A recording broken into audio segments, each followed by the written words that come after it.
missed a call from Josh while we were out in the swamp, so we're connecting to see what he's got for us. Let's give Josh a call.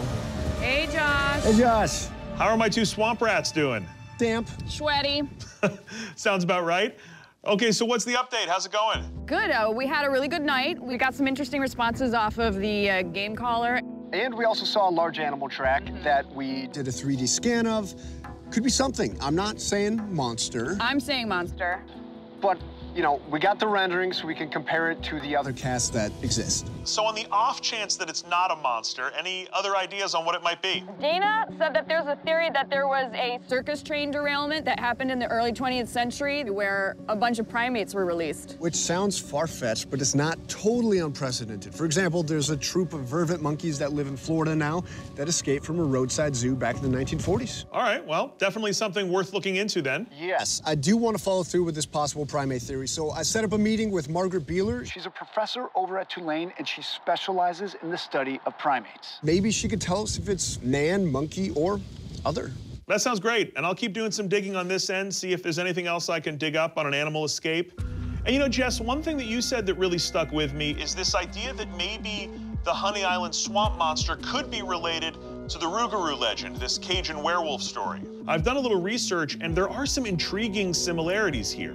Both of these stories come from the same area, and they have similar descriptions, right? Both tall, both hairy, and apparently both very stinky. Oh, I wonder if they're related to Phil then, because he's a stinky boy. It's not that bad, is it? Yeah, you are. I do think it's worth looking into whether there could be a connection between these legends. I've been reading up on the Rugaru, and I found a recent account from an eyewitness who claims to have had a terrifying encounter with this creature.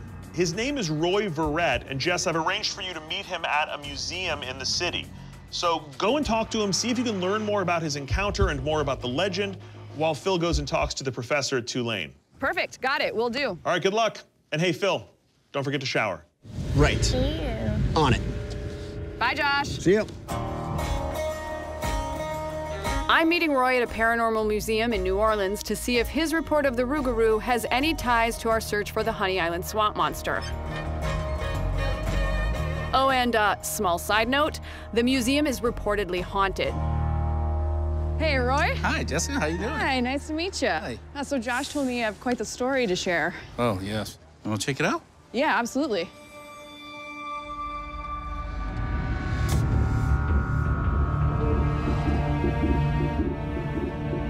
Here it is. The different images of what people think they've seen. Honey Island swamp monster. This is a werewolf type thing. Rugaru. So then what's your theory? Do you think that the Honey Island swamp monster and the Rugaru are related, or do you think they're two separate beasts? And I believe it's the same thing. I believe it's an actual animal, just undiscovered yet. It's actually a physical being that's walking around out there. It's Yes. just we don't know what that is. Yes. So then tell me, what was your experience? The whole area where we stayed at, lives off the land, trapping, hunting, and all that stuff. Behind the houses, it's just open marsh for miles. I was hunting rabbits. And there was this just loud roar, growl. It'd be a mix between a bear and a lion. I've never heard anything like this before. Mm-hmm. As I was coming around the corner, I seen the eyes shining. It was a bright red. And it stood up. It stood up about 7 foot tall.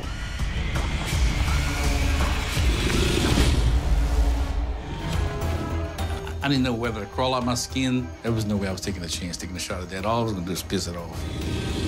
And at this point, I realized, okay, I don't know what this is.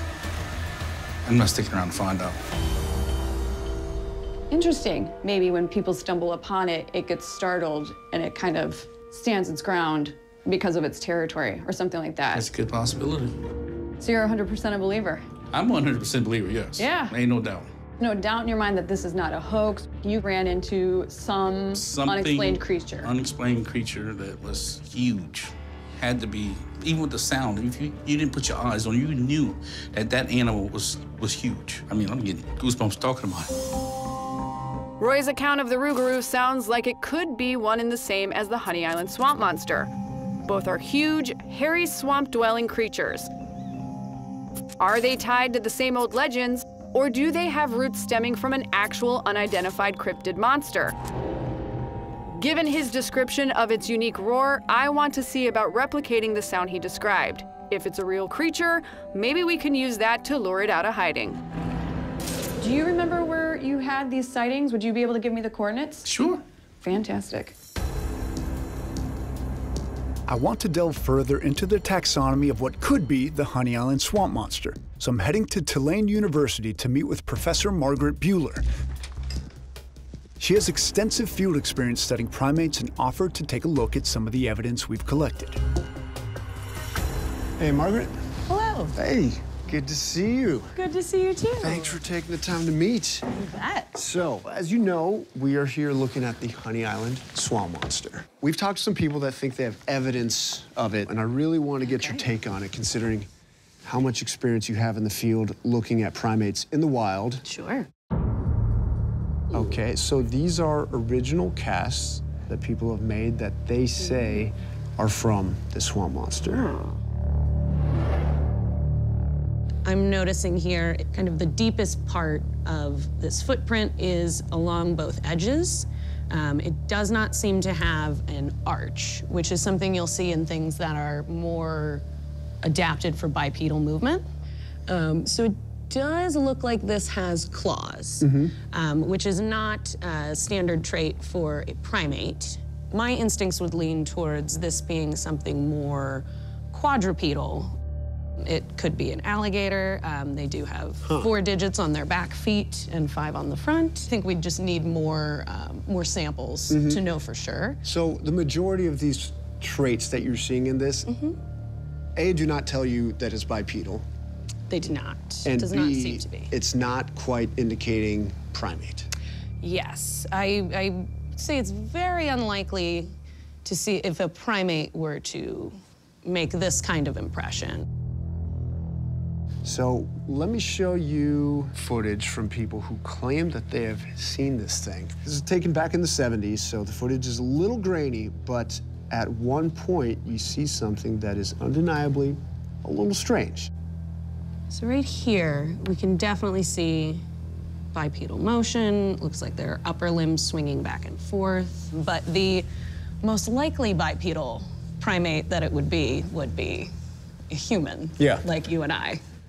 Any other thing it could possibly be? Because one of the theories that is out here is some people say in the early 1900s there was a train crash and some circus animals escaped. Do you think it is possible that something could be surviving out here in the Louisiana swamps? I think primates, if released, could absolutely live in the swamps in Louisiana. Okay. It's kind of subtropical here. It doesn't get too cold. There's plenty of water, plenty of food. They could absolutely survive. After speaking with Margaret, it's clear that we're dealing with some conflicting information between the prints, video, and witness accounts. So I want to download with Jess.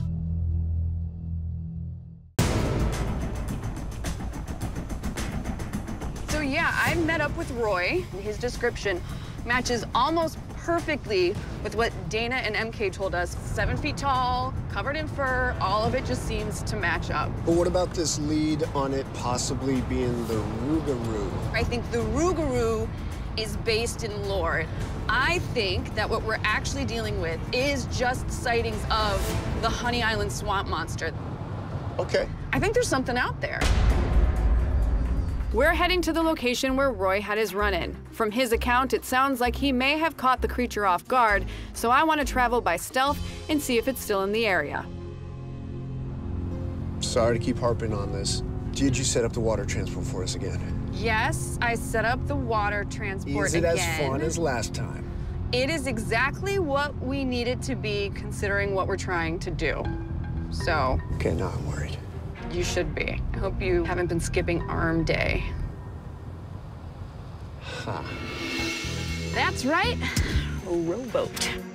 This is it. Well, we're not gonna be able to cover a lot of ground on this thing tonight. So that's true, but hear me out. This is the same type of boat that Roy was using when he ended up sneaking up on the monster. So I kind of just want to replicate that.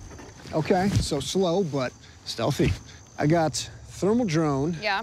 So we can at least survey a big area from the air. Okay, I brought out the game collars and I got the FLIR so that anything that you see above, I can see from maybe the shoreline. Sounds good. Sweet. Okay. All right, let me get in here. Watch your step. Jesus, Philip! Come on! You know I'm in trouble when she uses my full name, Philip. God. Let's launch.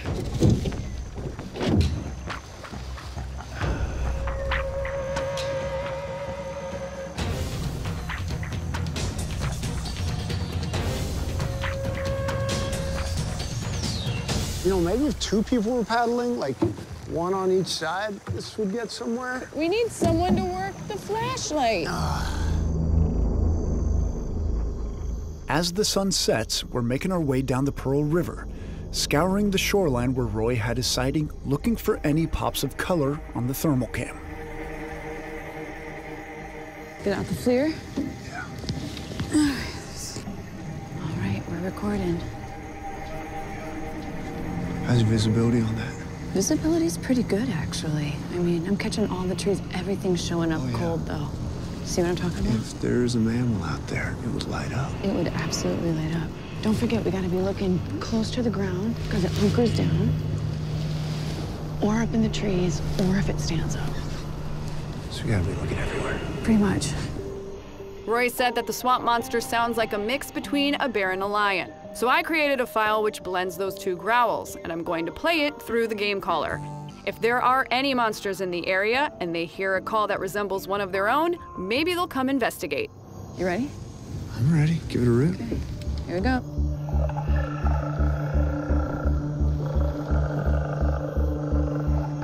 That is a sound I would not want to hear if I were alone in these swamps.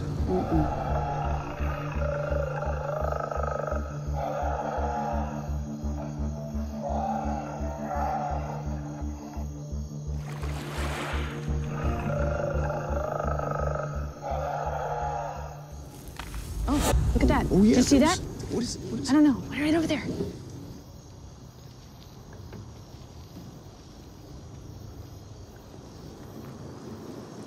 Shoot, I think we lost it.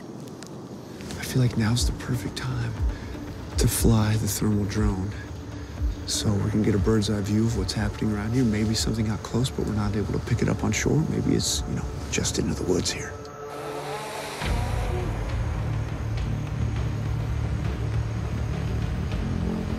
All right, Jess, I'm up. Okay.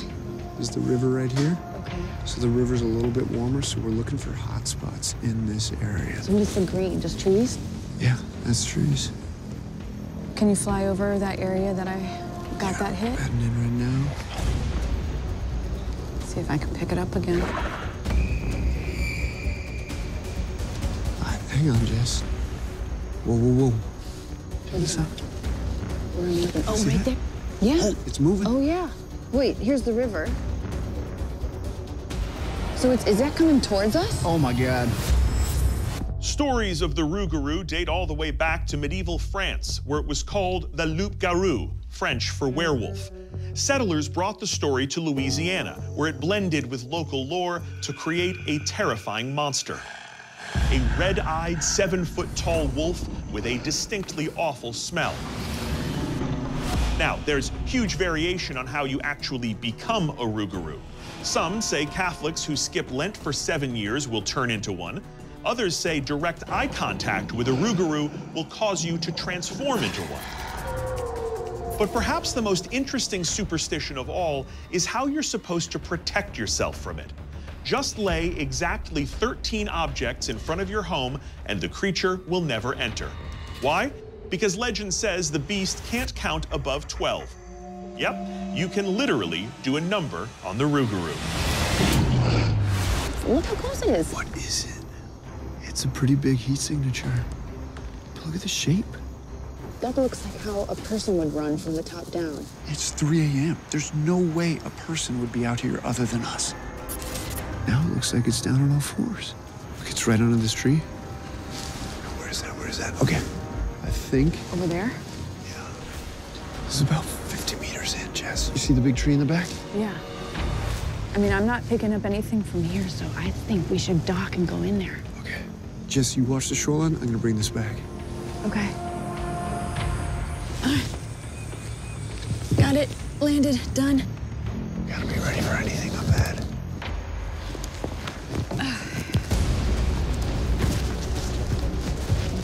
Let's go.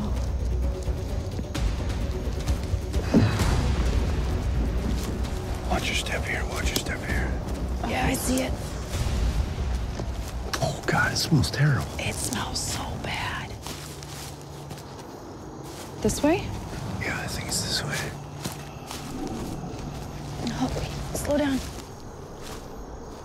Wow. Okay, so the last known location I had it, I was flying up ahead, and it was right under here.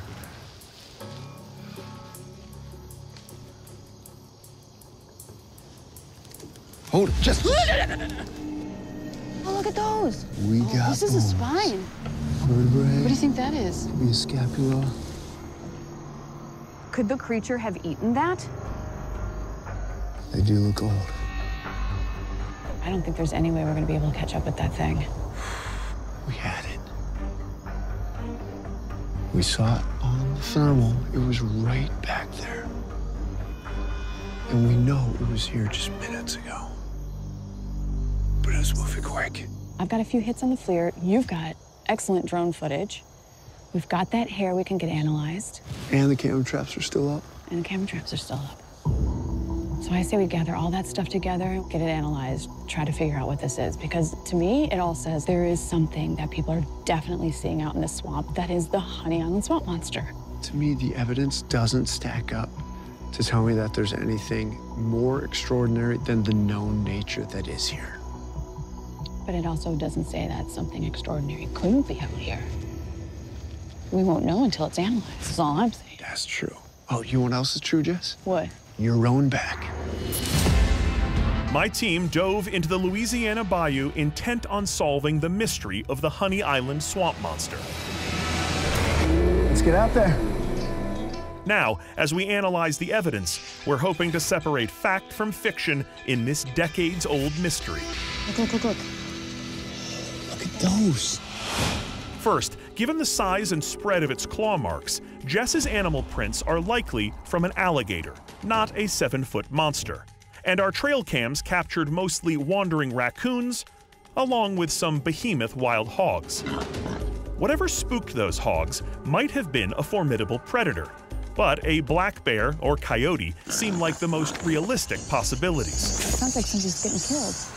But neither walk on 2 feet for long periods, and Harlan's film clearly depicts a bipedal creature. After running a DNA analysis of the hair Phil recovered from the swamp, I got a hair. the results came back 100% sus scrofa, or for those who don't speak Latin, wild hog.